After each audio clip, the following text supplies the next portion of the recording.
Hi, Indra, can you hear me?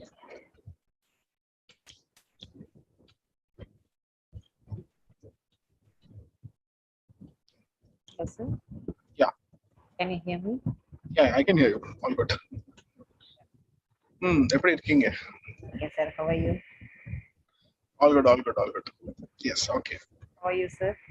Yeah, no, all good. Going well. I'm actually traveling to Bangalore, so Oh, okay, sir. sitting in the back of a bus and doing this. So, never mind. All right. Yes, Indra, you can just I'll make you the co-host. Yeah.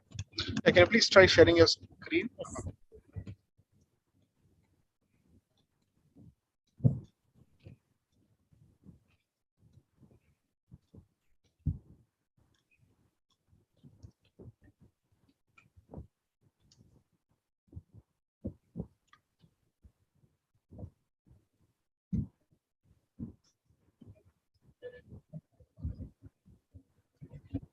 Yeah, Is it visible, sir?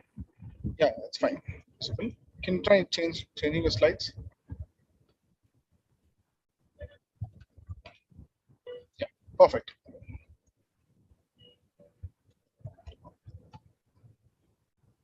All right, I think we can just leave it in the first slide and wait for a couple of minutes.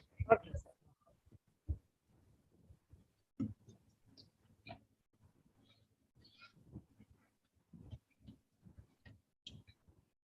I've just put this on YouTube as well. So let me just share that. Give me a minute. I'll just get back. Yes, sir. Yes, sir.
Okay. Yes. Yeah. So you can hear me, Indra? All clear? Yes, sir. Yes, sir. Okay. All right. So yes. Good evening, everyone. Welcome everybody to PhD 101's National Rapid Revision series. So we've all joined in here today to have a discussion regarding forensic odontology, the public health aspects, and it gives me immense pleasure to invite to us our guest speaker for today, Dr. G. Indrapriyadharshini. Dr. Indrapriyadharshini is currently working affiliated as assistant professor in the Department of Public Health Dentistry in Karpaga Vinayaga Institute of Dental Sciences. She has completed her BDS from Rajas Dental College and MDS from Ragas Dental College, affiliated to FGR University. Her research areas include epidemiology, health-related quality of life among aging population, utilization rate of public health services, the health policy research and patents on oral care delivery equipments. She's had a cumulative academic experience of over 2.5 years teaching UGs and PGs in public health dentistry, has got various national and international publications to her credit, and is also a very keen, follower of research methodology, biostatistics, and many areas pertaining to the field of public health dentistry. So once again, I'd like to welcome to PhD 101 our speaker for today, Dr. Indra. Welcome, Dr. Indra, and thank you so much for agreeing to do this. This is really helpful because the topic what we are going to be discussing today is the forensic odontology, which, according the Dental Council of India, puts it under public health dentistry as well as oral pathology. And here, for the postgraduates, especially because of increasing importance in the public health fields, whether it is in terms of investigations and whether it is in terms of the legal suits which are being filed, and also many important things like age estimation and various other aspects. So thank you so much, Indra, for accepting to do this. With this brief introduction, I think I'd like to hand over the proceedings to Indra. Yes, Indra. Thank you, sir. Thank you so much. Shall I start, sir? Yes, please. Sir, am I audible, sir? Clear? All clear, all perfect. Shall I start with seminar? Yes, yes, please. Good evening.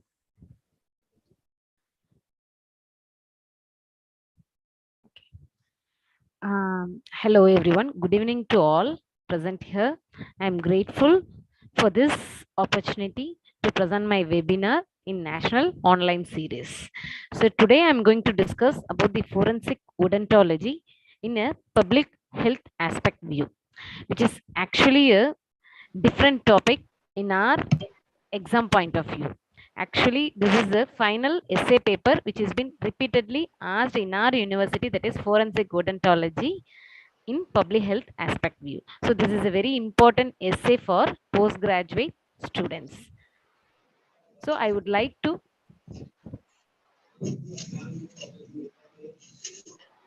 to continue this webinar with this statement, that is education is the most powerful weapon which you can use to change the world, which is given by Nelson Mandela.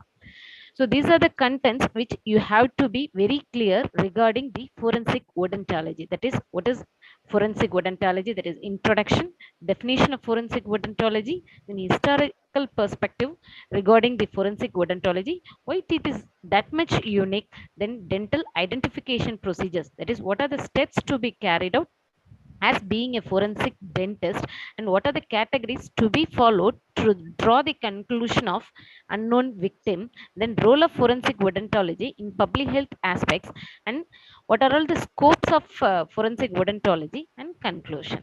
So these are the things you have to note down for the postgraduates in exam point of view. That is, what is the introduction, how we have to define the forensic odontology, what are the history, then why teeth is that much unique when compared to other body structures, then dental identification procedures, that means what are the steps to be carried out as being a public health dentist or any dentist which has been recognized as a forensic dentist, then what are the categories to be followed to draw the conclusion and role of forensic odontology in public health aspects, then scope, then finally conclusion.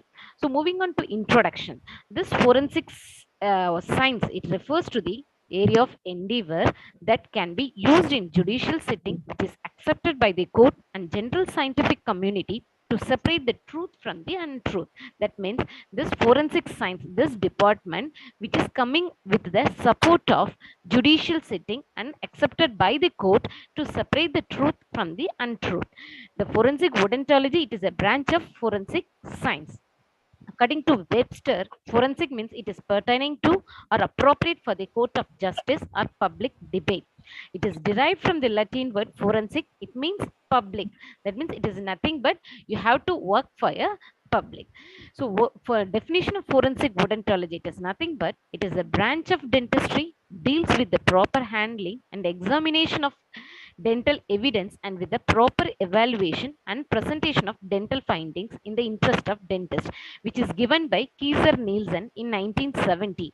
This definition itself, which gives the proper steps in handling the forensic department. That means what are the steps to be followed as being the forensic dentist. So proper handling and examination of the evidence and proper evaluation and presentation of the dental findings. If you see an unknown victim, first you have to examination of the dental evidence. What are the dental evidence you could be able to examine and you could be able to evaluate, and how you are going to interpret this dental findings by comparing the antemortem and postmortem. Postmortem is nothing but it is the individual which has been after death. Antemortem is nothing but any records or any information which has been available before the death. So you should compare that. So this is the steps. This definition itself will explain the steps which we are going to handle in a forensic way. So, father of forensic odontology is nothing but Dr. Oscar Amido. He is being considered as the father of forensic odontology because of his excellence and the treatise in the field of forensic odontology.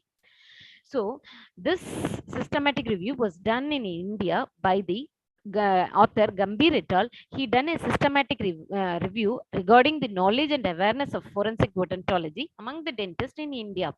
This study, this systematic review finally stated that when he reviewed among 129 studies which has been conducted in India, only 12% of the dentists were maintaining the complete records of the individuals, and only 4% of the dentists reported that they have they can able to identify the victims in a mass disaster. 40% of the dental practitioners did not have the expertise of the how to identify the child abuse. So this result showed that the knowledge and awareness regarding the forensic odontology was inadequate, and there is a considerable variations of the forensic odontology among the dentists. So next thing is how we are going to apply the forensic odontology. Where are we are going to apply the forensic odontology? So what are the fields of the activity of forensic odontology? So while writing the essay, you should write always what is the definition. Definition is always the definition which is given by some author or some federation or some association. That definition you should not change. So that after the definition you have to write what are the things which will be carried out, or any steps or any procedures or any area of interest. So forensic odontology, it is the main area of thing is which we are going to deal in the area is civil, criminal and research. These three areas are very important because the forensic department is very important in this area, that is civil, criminal and research. So why this forensic odontology, that is forensic dentist, are more important, are very important because human body becomes disfigured to a greater extent in case of any burns or accidents or mass disasters such as earthquake. Hence the identification of the individual becomes a greater challenge. However, dental remains what is remain as can be used for identification because it is a cost effective, reliable and fast. Next thing is moving on to historical perspectives. So what is everything should have a history other than so historical perspective is very important. Here the elegant example, that is classic example, dates back to Eve period, that is Garden of Eden. Eve convinced Adam to put a bite mark in an apple. The history of bite mark evidence that is forensic dentistry, begin with the eating of forbidden fruit by Adam in the Garden of Eden. In 49 AD, Lollia Paulina, second wife of Claudius, Roman emperor, was identified by her tooth. Then in 1870, bite marks were used as evidence to provide the guilt. To know the mystery of Hitler's death, the postmortem identification by his dentition from a bunker at the end of Second World War provided the greatest evidence for the forensic department to identify as it is a Hitler. Then same thing for a former Prime Minister of India, that is Rajiv Gandhi. He was identified from the many mutilated body by his dental features. This is the history of forensic in India, that is Rajiv Gandhi assassination in which was happened in May 21, 1991. The murder of Rajiv Gandhi was compared with the assassination of John F. Kennedy of USA. In the investigation, out of 18 bodies, 17 bodies inclusive of Rajiv Gandhi were identified.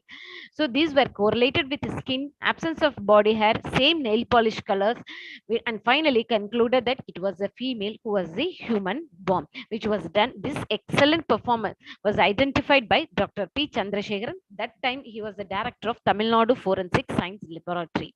So what makes the teeth unique? Why it is very important? Because according to Acharya and Taylor et al., he said that dental identity, it is a total of all characteristics of teeth and their associated structures will not individually unique when considered together provide a unique totality. That means this teeth is very important, very unique. Why? Because teeth are always indestructible in nature, and it shows the less turnover of natural sources, and more, the presence of any dental treatment or any process is itself a contributing factor. And one more thing, here the presence of intermixing genetic and racial characteristics also provides the teeth a unique in nature. So these are the procedures which you have to follow in a forensic department as a forensic dentist. So what are the things you have to do? Number one, very important, personal identification. These are the steps to be followed for the dental identification procedures. So this is uniform if you take it as a crime investigation or if you take it as a disaster management, whatever the public health aspect, whatever the role you are going to play, but these steps you have to follow uniformly in all the things. That is like a crime investigation or any bite mark analysis, whatever the thing you are going to analyze, these are the common steps to be followed in the and in the following roles like a crime investigations or any public health aspects. So number one is personal identification, post-mortem examination, ante-mortem investigation, and data collection in comparison and conclusion. So personal identification is nothing but, what is personal identification? You have to write as in a postgraduate. Then post-mortem examination, nothing but after the death. Ante-mortem investigation, it is nothing but before the death, what are the data they have, it should be collected. Then comparison and conclusion. So the number one is personal identification. What is meant by personal identification? It is nothing but establishing a person's identity. So, according to Acharya and Taylor et al., he stated that personal identification, it is nothing but a characteristics by which a person may be recognized. So, what are all the characteristics from which the person can be identified or can be recognized is a personal identifications. So, traditionally, we followed that visually recognizing the body. By just recognizing the body, we can identify the person. Then personal property like any clothes or jewelry, we can identify the person, but it is not reliable. So next thing is a better option has come, that is identification with the physical features. So number one, traditional method. Number two is better option is identification of physical features. So traditional method is nothing but identification of body or identification of any materials like cloth or jewels. Here this is identification of physical features. It may be inherited or acquired. What is meant by inherited? What the person have, like a hair color or height or dental features like Carabellis triad. Acquired is surgical scars, any previous fractures, or any dental restorations. These are the physical features which will give a particular person as a identity. So, for example, in this case, that is for Veerappan identity in Tamil Nadu, the trademark of Veerappan was the handlebar mustache on his face, which was missing when he was shot dead by special task force in Tamil Nadu. So, experts of forensic department confirmed by the study of external ear what Veerappan has is prosthetic external ear. So, Dr. P. Chandrasekharan, he studied the structures of external ear from ante and post-mortem photographs and confirmed that it was a sandalwood smuggler. So here the personal identification is based on the acquired, that is any extra processes or any dental restoration like this. Here for to identify it is a Veerappan. Here they study the external ear processes.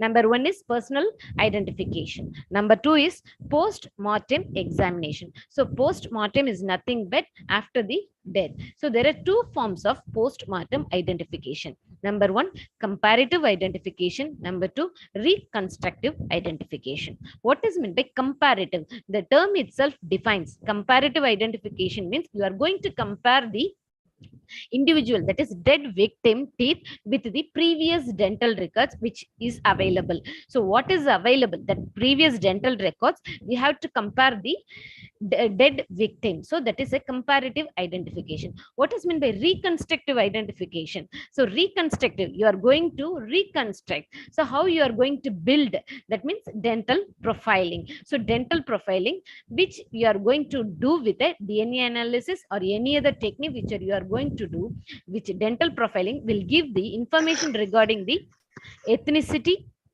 then age, then sex, then occupation of the dead subjects. So once that post-mortem identification is over, there are the steps to be followed for the post-mortem dental identifications. So what are the steps to be followed in the post-mortem dental identifications? So oral autopsy, sorry, before that, what is meant by comparative dental identification? It is nothing but a procedure by which what are the dental evidence you could be able to see from the human remains, that is victim, unknown victim, you have to collect. Number one, if dental caries is present in the dead victim, any missing teeth is present, or any restored teeth is present, or any prosthesis or any alterations like taurodontism, talanscus, any abnormalities, that is developmental defects, or any fluorosis which is present in a particular dead victim, it should be collected. That is the first step. That is the first step for the post-mortem data collection. Then once that is called oral autopsy. So oral in the oral autopsy you have to collect, then obtaining the dental records, that is previous dental records of the particular victim you should collect. Then next thing, you have to compare the what is the data collected from the dead victim and what are the dental records you should compare. Then you have to draw the conclusion. So what is meant by autopsy? Autopsy is nothing but necropsy or post-mortem examination. What is meant by post-mortem examination? It involves you are examining the deceased with dissection. That means dead person. You are going to examining the dead person with dissection to expose the organs to determine the cause of death, why the person has died. You have to explore the reason by doing some examination with dissection. So this is very important, that is post-mortem examination. So what are the things you can able to seek out from the post-mortem examination? You can able to collect the sex of the person, ethnicity, build, wounds, scars, any tattoos present, or any body piercing. These are the data you can collect it from the post-mortem examination, that is autopsy. So what is meant by oral autopsy? If you are going to collect any information in the oral cavity, that is oral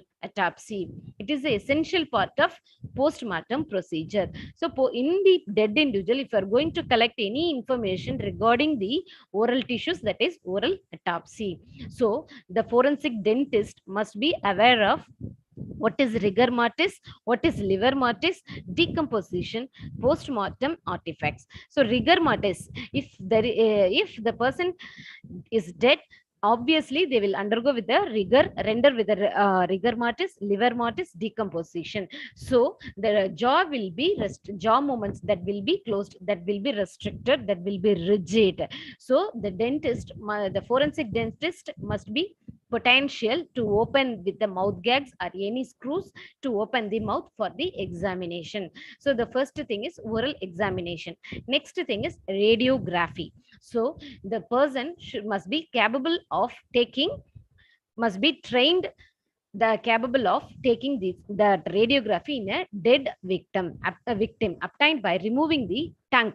So the tongue has to be removed, contents of the floor of the mouth has to be removed by doing a tunneling fashion beneath the chin. So here you have to put a hole beneath the chin in a tunneling fashion to remove all the contents of the tongue and floor of the mouth to take the radiography. Then a thorough examination of soft tissue injury, para-oral hard tissue fractures, and then presence of foreign bodies undertaken. All the information pertaining to the body entered. This is very important. All the information which has been collected,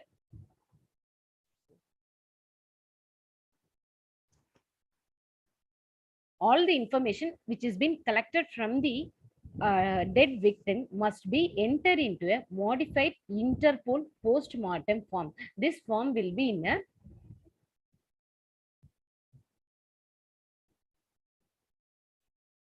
this form will be in a pink color. So this is called modified Interpol post-mortem. P for post-mortem, pink color. So all the data which you are collecting must be entered in a post-mortem odontogram or dental form. Then once the oral autopsy data has been collected, that is post-mortem examination details has been collected, next step is you have to collect the same data collections from the ante-mortem records. How will you collect? What are the information you will collect? So information regarding the treatment undergone or dental status of the patient must be collected.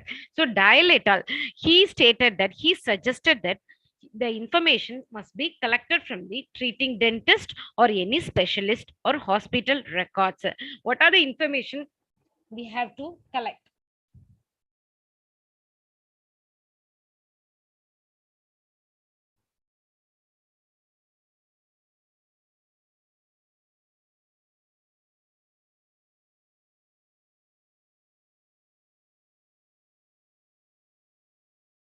Excuse me. What are the information you have to collect? It is dental charts, radiographs, cast, photograph. So these are the information you have to collect from the treating dentist, specialist, hospital records. So this constitutes the ante-mortem records. So what is meant by ante-mortem records? It is nothing but what are the details which has been collected from the from the treating dentist or any specialist or any hospital records which is available, like dental charts or any radiographs or any cast or any photographs. So once this antemortem data has been collected, it must be entered in a antemortem form, that is postmortem form. This is antemortem form. This antemortem form will be coded with the yellow color.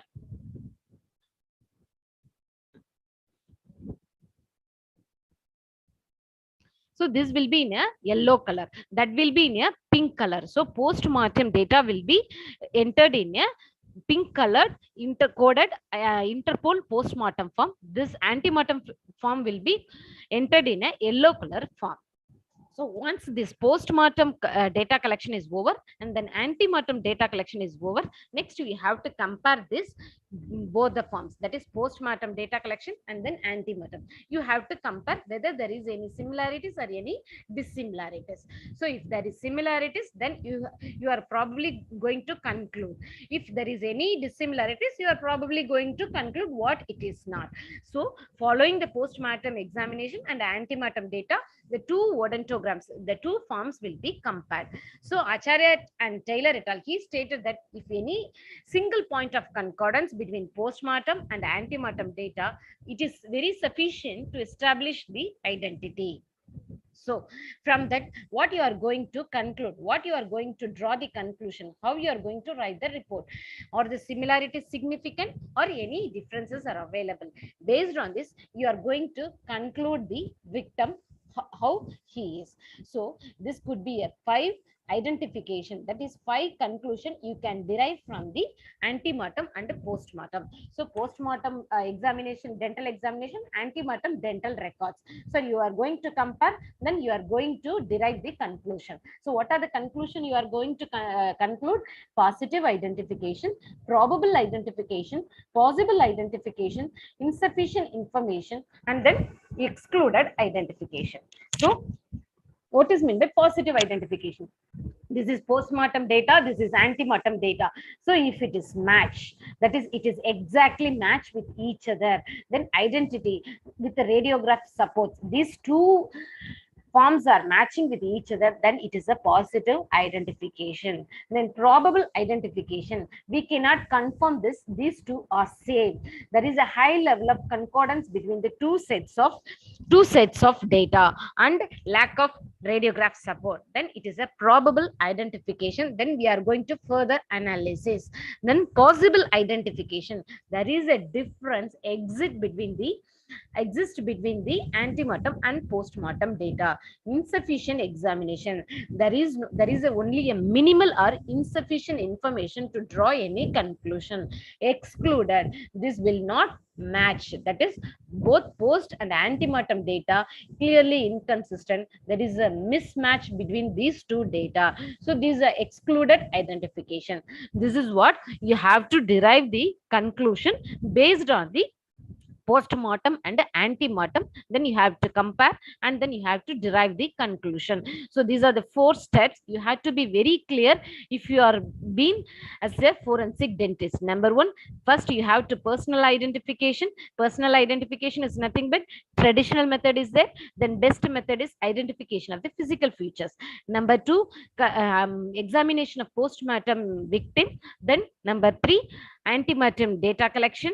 Then postmortem data collection must be entered into a pink color form, then antemortem data must be entered into a yellow color form. Then you have to compare both the ante and postmortem dental data. Then from that you are going to derive or draw the conclusion, that is positive identification, probable identification, possible identification, insufficient and excluded identification. This is a basic common steps to be followed if you are in a forensic unit. So next we are moving on to public health aspects. So what are the things, what are the roles we can play in a public we can play in a public health aspect? So what are the roles which has been very important in public health point of view? So role of forensic odontologist. So number at most important is assisting at the scene of mass disaster and in deceased identification, that is role in a disaster management. So being a forensic dentist or public health dentist, we can play a role in disaster management. Then eliciting the ethnicity by doing any DNA analysis or palatal rouge identification. Number 3, very important, assisting the sex of skeletonized remains. What are the skeleton which is remain? We could be able to identify the sex of the skeletonized remains. Then we could be able to do the age estimation in both the living and dead. So these two things can be done by a dental profiling. Number 3, crime investigation. Here bite marks analysis are there, lip prints and tongue prints are there. Then presenting evidence in court of law as an expert witness. So these are the very important role or public health aspects that forensic dentist can play. Number 1, role in disaster management. Number 2, eliciting the ethnicity in DNA analysis or palatal rouge identification, then assisting the sex of skeletonized remains and age estimation in both living and dead in dental profiling, and then crime investigations like bite marks, lip prints, and tongue prints. Then presenting the evidence in court of law as an expert witness. So first, number 1 is role in the identification in the disaster. So what is meant by disaster? We know what is meant by disaster. It involves lot of things like mass disasters, like tsunami, like fire accidents, or any burns, or any big accidents which has been included in the disasters.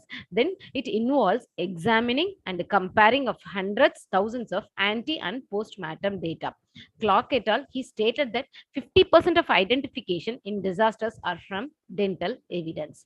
So this is very important. That is Noguchi et al., he only suggested that there should be a 3 units for disaster management. So number one, post-mortem unit. You can now correlate with the steps which has been used for the dental identification procedure. Number one, post-mortem unit. Number two, antemortem unit. Then comparison, then identification unit. So these 3 units must be there for disaster management. Noguchi et al., he suggested that. So based on that only, there should be a post-mortem unit, antemortem unit, and then comparison and identification unit.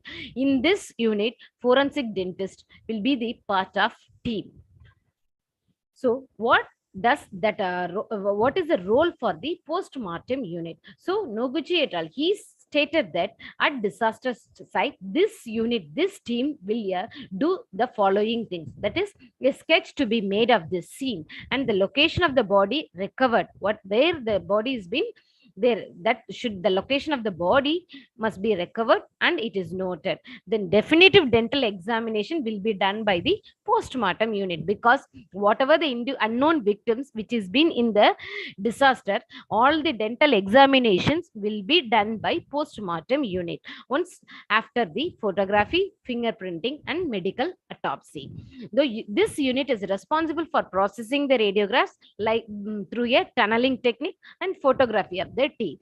Then teeth and jaw specimen removed from the body will be labeled later. So these are the things which will be done by the post-mortem unit. So forensic dentist will be the part of the team in either post-mortem unit or next ante-mortem unit. Here, Morlang et al., he suggested that, he stated that there is no common system of tooth numbering around the world, because each country follows a individual tooth numbering system. So same restorations are named by the letter of tooth surface. Suppose in India, we'll be using a mesial for M, D for distal, L for lingual, B for buccal, O for occlusal. In some other countries, B, instead of buccal, they will be using labial. Instead of lingual, some countries will be following palatal. So there will be a controversies, or there will be a variations in numbering system. So regional dental associations has to modify and implement the standardized code for various tooth surfaces.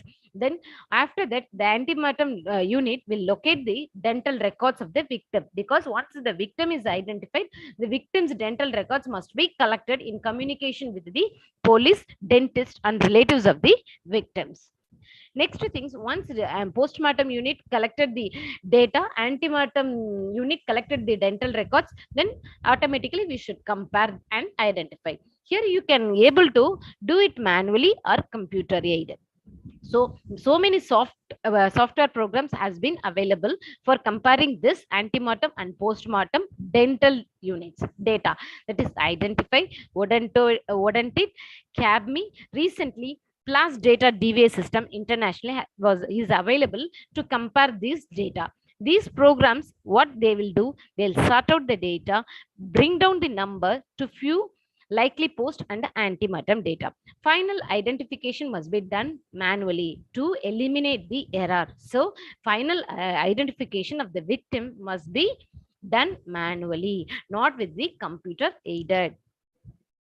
So here, if you see this, a role of forensic odontology in tsunami disasters. This was happened in 2004.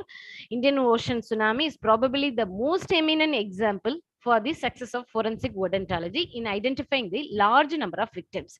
Here, Roy et al. This Roy et al., he stated that he stated that he identified what are the countries first work done in the number of bodies, that is forensic dentist, they have examined in which countries. So he stated that in his final article, he concluded that the forensic dentistry team was divided into two parts: dental examination and dental radiology. He stated that in the tsunami in the disaster, 61% of the victims were identified using the dental examination, 19% using fingerprint records, 1.3% using DNA analysis, 0.3% using physical evidence. So here mostly mainly that all the victims were identified through the dental examination. So here, if you see this identification by the photo skull superimposition, the skull of unknown child was superimposed on the, if you see the second photo, the skull was superimposed on the photograph of the child. Then finally, they have identified that the skull belongs to that particular child. So the right central incisor was missing, which has been lost after the death. So next, in coming to the Indian scenario, Acharya et al. He stated that the use of post-mortem dental identification in disaster in India is relatively sparse when compared to other countries. So only 3.5% of the surveyed dentists in India contributed to the identification of victims in disasters. 91.9% of dentists were willing to share records for the purpose of identification of victim. So here the use of post-mortem dental identification and using dental forensic dentist is relatively sparse. So he recommended that standard operating protocols in disaster management plans and the National Disaster Management Authority must include a core group of dentists who are qualified or experienced in procedures related to the post-mortem. Then dental radiographs, that is very important, preferably OPG of all Indian citizens applying for a passport must be made mandatory. He suggested the following recommendations to make dentist as important team in the forensic department, very important member in the forensic department. So dental radiographs of all Indian citizens applying for passport must be made mandatory. Then victims remains must be released to family only after the confirmative identification like fingerprints, DNA and dental identification. So these are the recommendations which was given by Acharya et al. For the role of forensic odontology in disaster victim identifications. Number one is over. Number two is DNA analysis for eliciting the ethnicity. So here DNA analysis is nothing. Pretty and Sweet et al. They stated that teeth are the excellent source of DNA. So teeth can provide the excellent source, can be the excellent source of DNA. They suggested that how the DNA can be collected through cryogenic grinding. What is meant by cryogenic grinding? It is just the teeth needs to be completely crushed. Trivedi et al. He suggested that tooth pulp, which will be the best source of dental DNA. So there are two types of DNA which is available for the DNA analysis. One is nuclear DNA. Number two is mitochondrial DNA. So nuclear DNA is commonly used in forensics because here it is because of its easy availability. Mitochondrial DNA is less used in forensics because Bender et al. He stated that because of high copy of mitochondrial DNA is there, so it is not reliable to do DNA analysis with the mRNA. Next thing is palatal rugae identification. So rugae pattern, as we all know that it is also unique to every individuals. So rugae patterns are also unique to every individuals. It seldom ever change with the shape or age or reappear after surgery. So this is very important. Rugae patterns are also unique to every individuals. And at the same time, rugae pattern on the deceased maxilla or maxillary denture can be compared with the old denture. So Muthu Subramaniam et al. He stated that the palatal rugae resist decomposition to an extent. So he stated that palatal rugae resist decomposition to an extent. And Lizal et al. He classified the palatal rugae into three types based on the length of the palatal rugae, that is primary rugae, secondary rugae, fragment rugae. Primary rugae is nothing but more than 5 mm. Secondary rugae is nothing but 3 to 5 mm. fragment rugae is 2 or less than 3 mm. So one more classification is there, that is the palatal, the rugae will be straight or curved or wavy or circular pattern. This is the pattern. This is also the classification of palatal rugae. So palatal rugae, you have to write number one, it is unique because each individual have unique palatal rugae. Number two, according to Muthu Subramaniam et al., he stated that palatal rugae resist decomposition. Number three, you have to write about the classification of palatal rugae by Lizal et al. You can based on the length, primary, secondary, fragment. Number three, based on the shape, that is straight, curved, wavy, and circular. So how you are going to analyze the rugae pattern? Researchers obtained 97% accuracy in identifying the individuals in mock, ante, and postmortem comparison of palatal rugae. Recently, Limson et al., this is very updated one, that is Limson et al., he developed a software, RUG FP ID match. This software will exactly match the victim, that is individual's rugae pattern.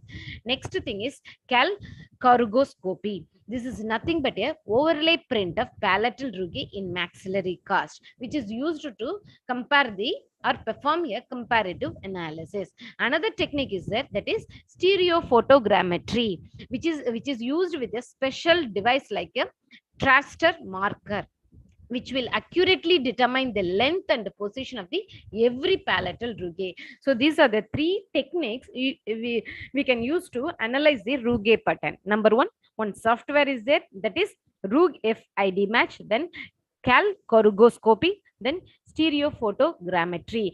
So this calcargoscopy is nothing but overlay print of palatal rugae. Stereophotogrammetry, it is nothing but a special device called a raster marker, which allows an accurate determination of length and position of the every palatal rugae. Then Nayak et al., he suggested that the rugae patterns are also useful in identifying the individual's race or ethnicity. For example, straight rugae is more common in southern Indians. Curved rugae is more common among the Western Indians. So Nayak et al., he suggested that rugae patterns are also useful in identifying the individual's race or ethnicity. This is very important. Based on the rugae shape, we can identify the 70% of the cases. And then Caldas et al., he stated that more rugae are present for males, and it is on the left side. So number one, it is disaster management is over. Number two, DNA analysis is over. Number three, you are going for the dental profiling. So as we saw already, dental profiling, it is sex differentiation and age estimation. Along with that, ethnic origin also, this dental profile. From the dental profiling, we could able to extract the information regarding ethnic, gender, and age. So amyloglyphics, what is meant by amyloglyphics? It is nothing but the tooth prints or patterns formed by the enamel rod ends. So Manjunath et al., he recorded the enamel rod pattern using the acetate peel technique. So being a postgraduate or in the postgraduate point of view, whatever the thing you are going to write it in essay or any questions, you have to provide a evidence. That means some author or some current evidence with a authentic evidence, that is all the articles must be quoted for your exam. So for if you see any slides, there should be a reference, so you have to quote with the author or any evidence. So like that only you have to write for your exam. So Manjunath et al. Recorded enamel rod pattern using the acetate peel technique. Involved left maxillary canine and first premolar in 30 male and 30 female volunteers. Finally, he categorized the tooth print into 8 patterns. He concluded that this tooth print patterns showed no teeth had similar pattern, and enamel rod pattern showed the gender variations. This could help in a person identification. Which will help in a person identification? Amyloglyphics or tooth prints. These tooth print patterns were studied by Manjunath et al. Then identifying the ethnicity from the teeth. So three things dental profiling. From the dental profiling, we can extract number one, ethnicity of an individual, then sex differentiation and age estimation. So number one, ethnicity. Ethnicity you could able to identify by two way. One is matrices and non-matrices of the tooth. Matrices is nothing but it is a measurement. So tooth size measurement, based on the measurement you could be able to measure the tooth size. You can be able to identify the size of the tooth from that individual ethnicity. So matrices, matrix. Next is non-matrix. Non-matrix is nothing but is morphology, that is tooth shape, shoveling, carabinous stride, three cuspid maxillary second molar, mandibular molar groove pattern, four cuspid mandibular molar, any talon cusp, like that shape of the tooth. Here tooth size. Matrix is nothing but measurement. Non-matrix is nothing but tooth shape. Here carabinous stride. In Indian population, 26% of the Indian population have carabinous stride. Next thing is, these are the racial characteristics of the skull. Skull parameters are width of the skull, height of the skull, profile of the skull, orbit, shape, like that. So if you see the white, black Asian, there will be a difference as a racial in between the racial characteristics of the individuals.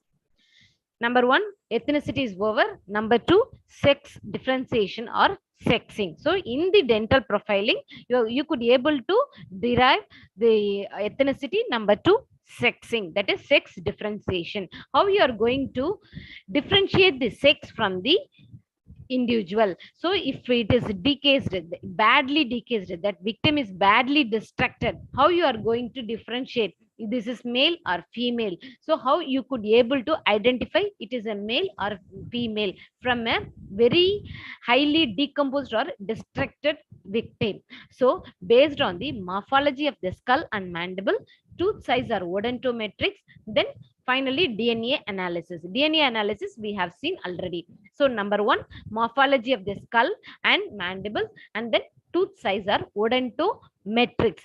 So tooth is nothing but odonto size, that is measuring the size, it is metrics.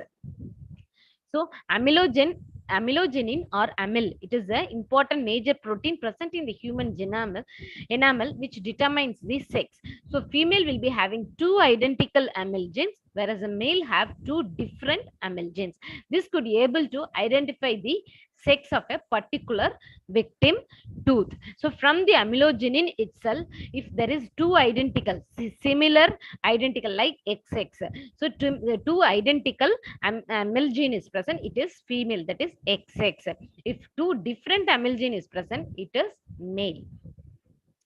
Next, number one, I told you from the skull and the mandible, that is craniofacial morphology. Here, Chandrasekharan et al., he stated that this measurement, that is based on the craniofacial morphology, is a very common approach and reliable technique to identify the sex.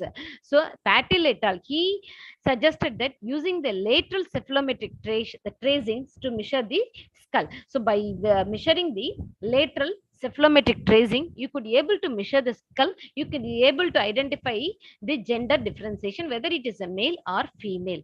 Next is discriminant functional analysis. Here 99% success rate in sex differentiation. What is meant by discriminant functional analysis? Three variables. Number one, length of the cranial base, that is basion to nasion. Next is length and width of mastoid.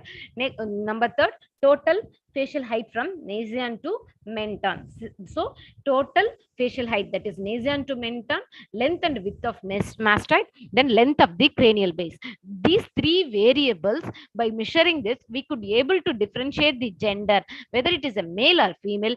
99% success rate in sex differentiation using discriminant functional analysis. So these are the male and female characteristic features for based for the all the features, that is palate, frontal sinus, everything. Number two is tooth size are odontometrics. Number one is over, that is craniofacial morphology. Number two is tooth size are odontometrics. So tooth size means it is a population specific. Each population will be having a different measurement of tooth size. Canines shows the maximum sex difference. If you see for the males, it will be larger or it will be wider. Then so to measure exactly the absolute tooth size, to measure whether it is a male or female, to identify, it is better to follow the dental index. Two indices are followed for measuring the tooth size to differentiate the gender. So this is very important if you're writing for a essay. Incisor index and mandibular canine index. So what is meant by incisor index? How will you calculate? So Itchison et al, if you see this, he only derived this incisor index. Itchison et al, he stated that it is equal to nothing but mesodistal diameter, that is mesodistal diameter of I2 is nothing but lateral incisor divided by mesodistal diameter of central incisor. So you should measure the mesodistal diameter of lateral incisor divided by mesodistal diameter of central incisor into 100. If you compare that, the this indices will be greater in males, lesser in the female. Like mandibular canine index, this was suggested by Roy et al. He stated that this mandibular canine index will be calculated by mesodistal diameter of canine in females plus mesodistal canine dimension in male divided by 2. So the value will be 7.1 mm. So if it is less than 7.1 mm, it will be female.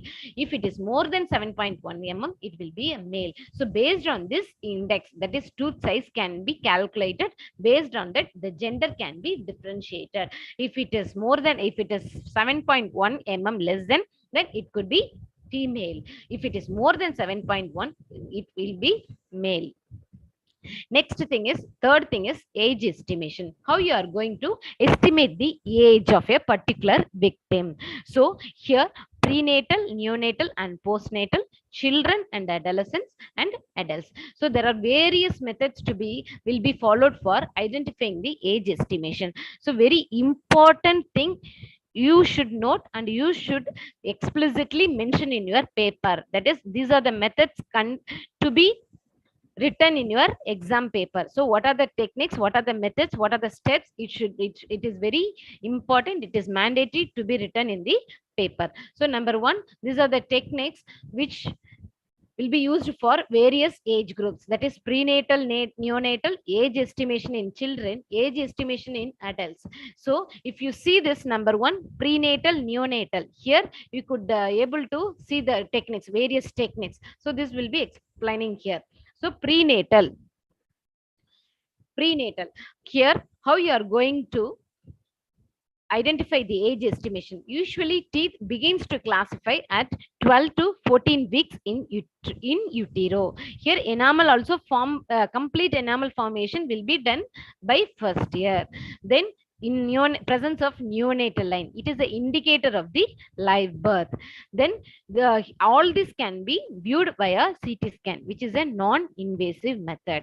But Stack et al, he suggested a absolute method to know the age of the prenatal, neonatal or postnatal child, that is to measure the dry weight of the mineralized tooth. So if you measure the dry weight, that is combined weight of the tooth, for example, 6 months intrauterine baby will have a 60 milligram of combined weight of the tooth germ, when newborn 0.5 gram, 6 months after birth 1.8 gram. Based on that, we could able to classify the age of the particular child, whether it is a newborn or whether it is a intrauterine or whether it is a 6 months after birth.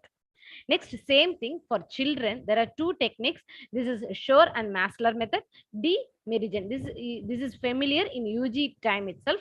You could have read that is Shore and Massler method and D. Meridian's method. Next thing is adult. For adult, how you are going to estimate the age is Gustafson method. This also it is familiar in UG time itself, Gustafson. But this 6 criteria, 6 variables you should remember in a Gustafson method.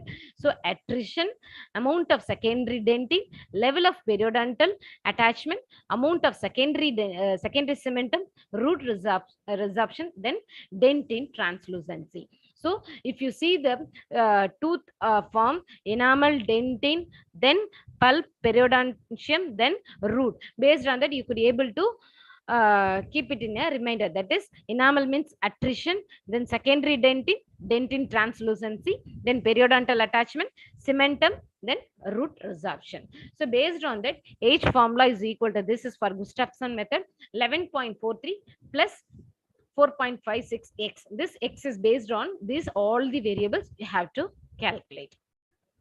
Then very important thing is to estimate the age, dentin translucency. So the most sensitive indicator. So here root dentin become translucent at the third decades. So Bang and Ram measured the length of sclerotic dentin, demonstrated the accuracy. Number 4, number 1, disaster management, DNA analysis. Then number 3 is dental profiling. Number 4 is crime investigation. So next, only last thing is as a evidence. So crime investigation, this is very important. WHO differentiates 4 types of violence, that is sexual, neglect, and physical and psychosocial. Here this crime investigations includes bite marks, child abuse, and then lip prints. So what is meant by bite marks? So McDonald, he stated that he defined that bite mark is nothing but it is caused by the teeth either alone or in combination with any other mouth part. So here Cameron and Sims et al.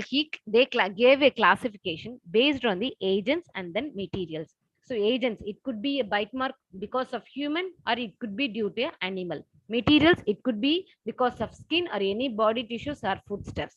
Same McDonald classification, he classified bite marks based on tooth pressure, tongue pressure, and then tooth scrape. So these are the 3 classification which is given by McDonald. So Pretty et al. He stated that based on the bite mark appearance, we could be able to identify whether it is an animal or whether it is a human, whether it is a how it has been. So based on the 3 characteristics, based on the 3 features, we could be able to identify the bite mark appearance. That is type of injury, indentations, lacerations, and avulsion. Then characteristics, whether if it is a circular or elliptical, that means upper and lower arches bite marks. Then rectangular means it is an individual tooth, that is incisor. Triangular means it is canine. Spherical means it is premolars and molars. Then based on the site, if it is the bite mark is on the breast or lung, it could be for the females. If it is in the genitals, it could be for the children due to the sexual assault. So next thing is bite mark investigation. How you are going to investigate the bite marks? So first thing is preliminary questions regarding whether it is a bite mark, how it is happened, when it is happened, the site of injury, everything. Preliminary questions should be collected.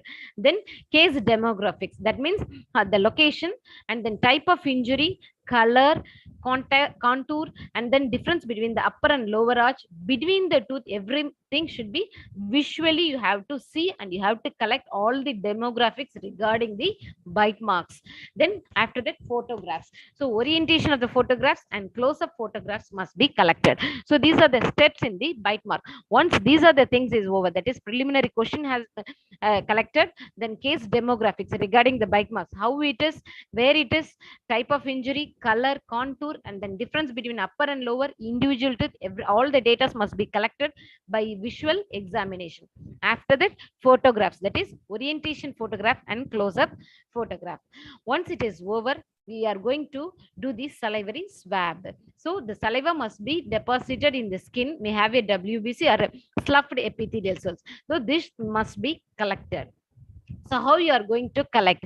Chemicals and enzymes, or lasers and ultraviolet lights, or fluorescent spectroscopy. So these chemicals act as a reducing sugars and gives a red insoluble precipitate. So Borgula et al. He did experimental research. When it is not possible to obtain the DNA from the bite mark, we could be able to identify the specific bacteria Streptococcus mutans, which has an alternative analysis. So once that bite mark procedures, that is investigation procedure is over, you are going to analyze, that is through a various methods: metric analysis, direct method, indirect method, then 3D scanned computerography. So based on that analysis, you are going to define the conclusion whether he is a definite biter or probable biter or possible biter or the not the biter. So based on the features, you are going to confer the conclusion that whether it is a definite, probable, possible or not the biter. And also you are going to differentiate the human and animal bite. So based on the arch size or any teeth or any injury pattern or site. So if it is on the breast, abdomen, any thigh or shoulder, then it could be a human assault.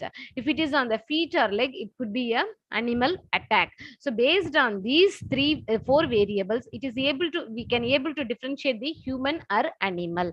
So these are the things the forensic dentist must be aware in a crime investigation procedures.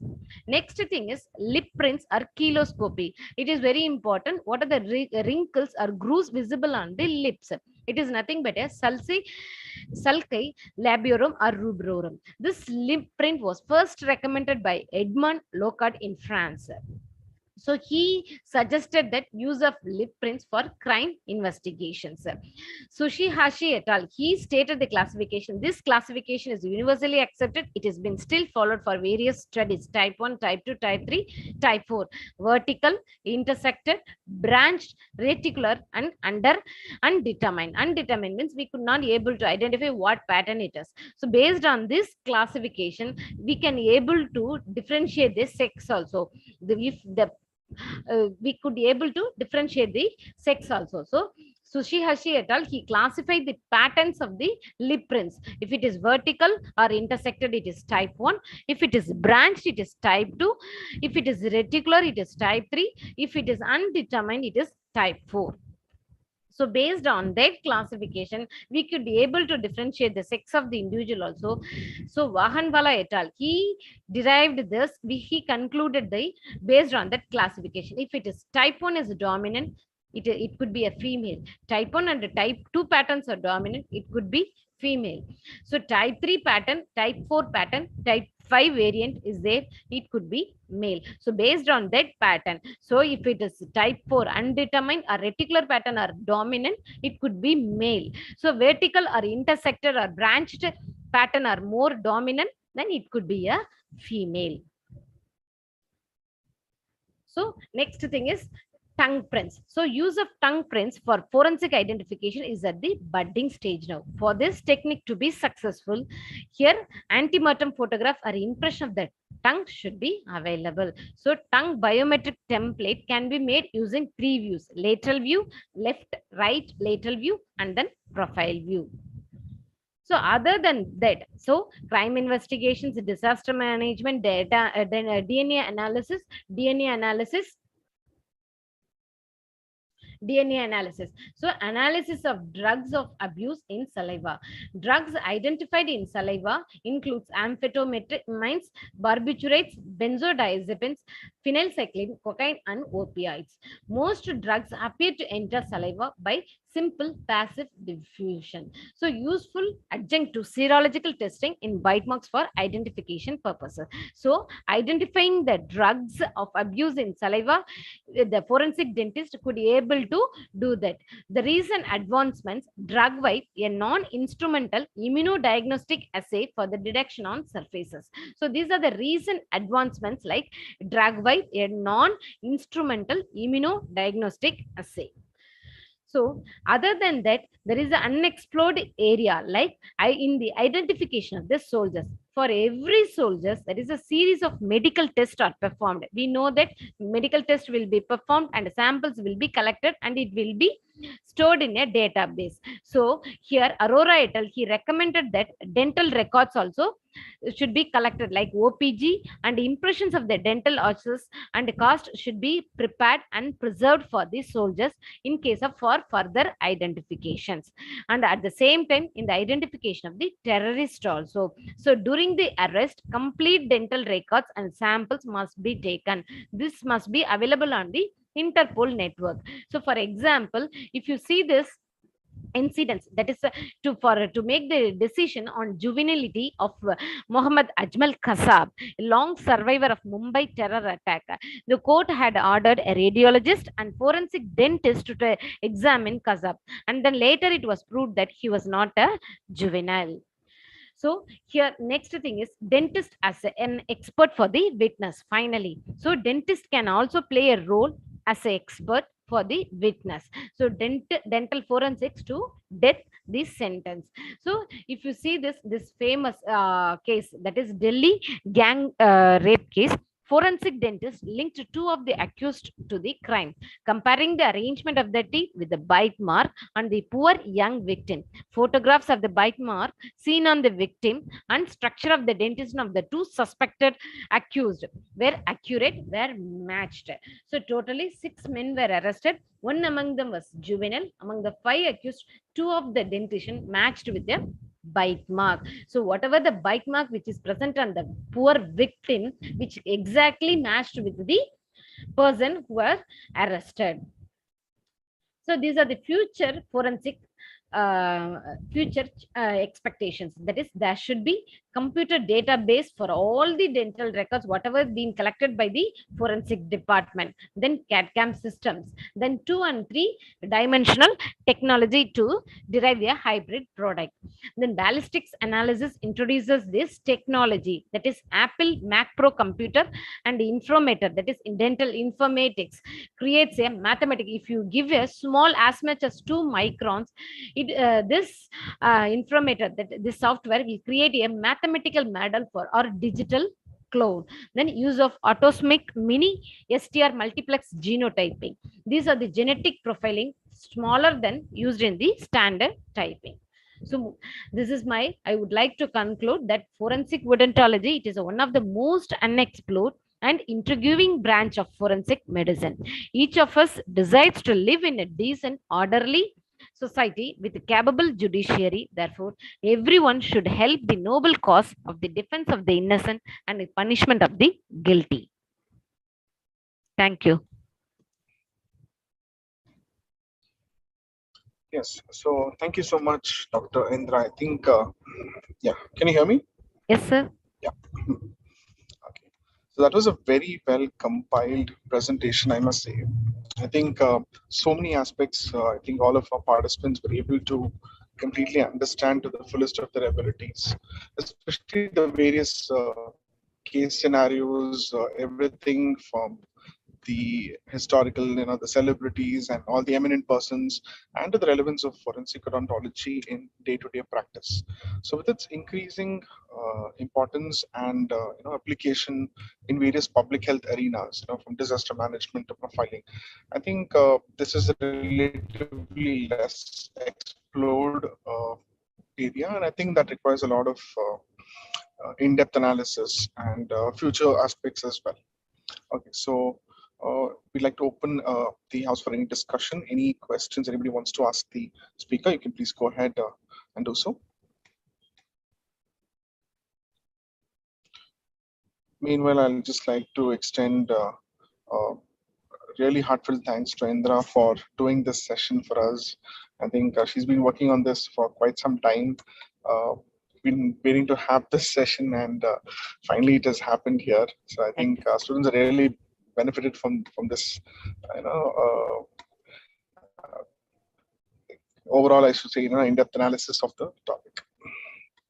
So we'd like to really thank Dr. Indra for this lecture today. Thank you so much, Indra, for thank you so much, sir. taking Thank your you time. Thank you for giving me such an opportunity, sir. Thank you so PhD much. 101, we really believe in making learning public health dentistry really fun and engaging. And I think today you've opened up the topic in various fields and intrigued the interest, I must say, of most of our students, especially for the postgraduates. This will be a fantastic session for them to prepare for the essay question. So Yes, sir. that would also be really relevant for them. Okay. Thank you, sir. Any questions? Anybody? Any questions?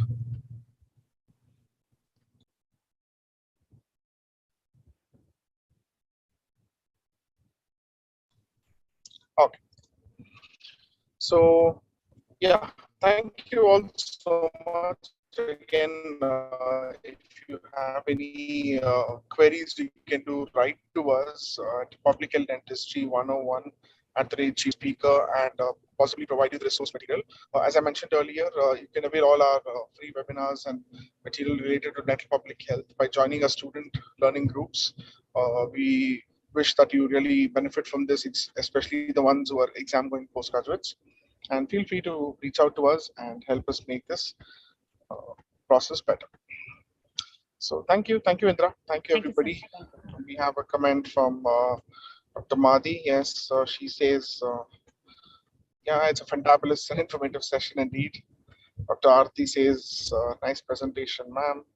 Must be your juniors and PGs, is it? I should say. Nice. Really sweet. Thank you. Thank you. Okay. Okay, then I think we're good to go. Also, if you'd like to look up the session in future, you can find it on the PhD 101 YouTube channel. So you can feel free to go there and revise the topic from the exam point of view. Thank you, Indra. Thank you so much.